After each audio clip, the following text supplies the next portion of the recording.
Hi guys, thanks for tuning back into the channel. In this video we're doing a demonstration of the X-Tool IP819, which is another good tool from the X-Tool lineup. They have quite a few tools, so I just thought I'd make a short demonstration of this tool in the real world situation whereby we would be diagnosing and resetting faults.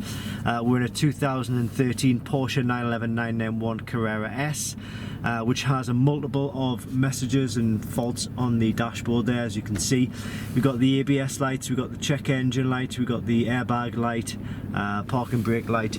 The one thing we have got that we can sort out really easily is the seatbelt light, which has just gone off. I'm going to put the seatbelt on, right.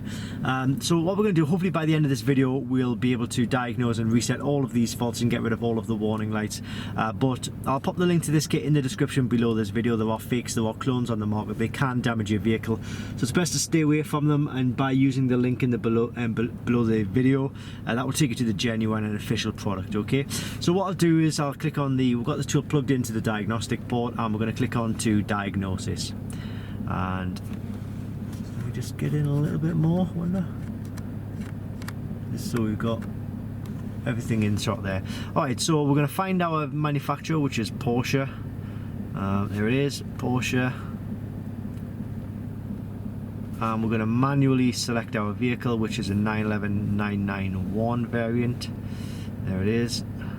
Click yes to that, and then we'll go system diagnosis, because we want to manually select which system we wish to diagnose. So we're going to start with the engine, which is DME, and we're going to go read trouble code. So these were the 3 fault codes that we've been getting, all relating to cylinder 6. Well, two of them relating to cylinder 6. One of them is kind of like a crossover fault, because we're also getting a PSM fault, which we'll come to in a moment. But these two relating to the cylinder 6, there was a faulty ignition coil on cylinder 6, so we've changed a full pack out. We put 6 new cylinder coils in. Once one goes, the chances are the rest of them are going to follow at some point, so it's best to get them all done at the same time, and that way you know everything is running evenly with new ignition coils. So that's where we were with that. Now it's just a case of sort of clearing the trouble code and getting rid of the engine warning light. But in the Porsche vehicles, you need to reset the codes with the engine off but the ignition on. So just make a note of what warning lights are currently on while the engine is running, because that indicates what faults are currently present.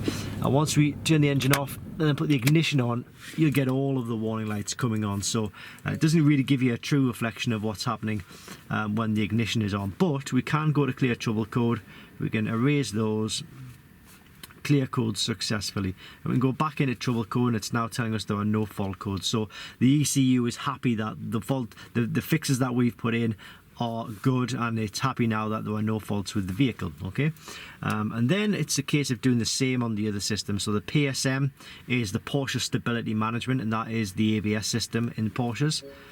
So we go read trouble code, and the code we were getting was relating to the right front speed sensor, or ABS sensor as it's also known, and we've put a new ABS sensor in, £125 from Porsche. The wheel is still off actually, we've just literally connected it back up there, but we're still getting the fault, and we've got another crossover fault. We had an airbag fault as well. So we can clear the trouble code for that because we have fixed the problem. No fault code detected, so that's good. Just go back in, double check that. Yep, that's good, it's all been done. You'll notice though that the warning lights are still on. In fact, the PSM ones are flashing because we've been interrogating that system.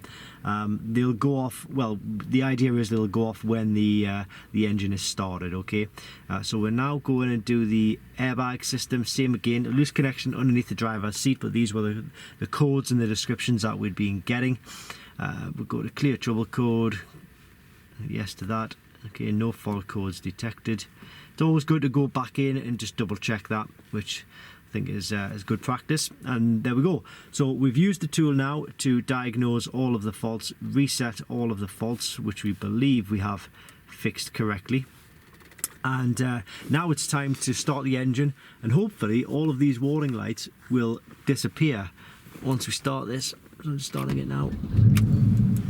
There we go. So all of the warning lights have indeed gone off. We've still got the fuel, still got the start-stop message. That is because we've still got the wheel off, in fact, for the front right ABS sensor. So when the wheel is on and the start rolling, that will turn off automatically. But we're now happy that this has a clean bill of health now, and no more faults. And that is all thanks to the IP819, which, as I say, I will pop a link to this kit in the description below the video. There are fakes, there are clones, they can damage your vehicle. It's just not worth going down that route. So picking up the genuine tool will do you good in the long run, and if you play the long game, these tools will look after you. Okay, thanks for watching, and I hope it helps.